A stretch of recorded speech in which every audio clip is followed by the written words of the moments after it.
ఈరోజు నేను మీ అందరితో కూడా పంచుకునే కొన్ని విషయాలు నా మనసు నుంచి కూడా వస్తూ ఉన్నాయి.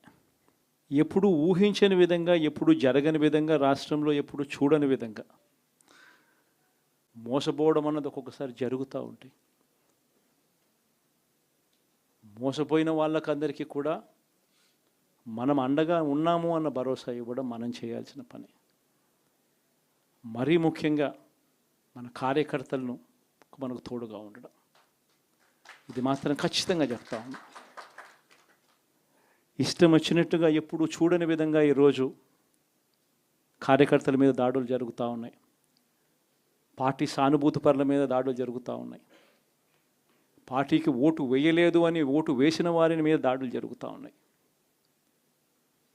కొన్ని చోట్ల అవమానాలు, ఆస్తుల నష్టాలు, దాడులు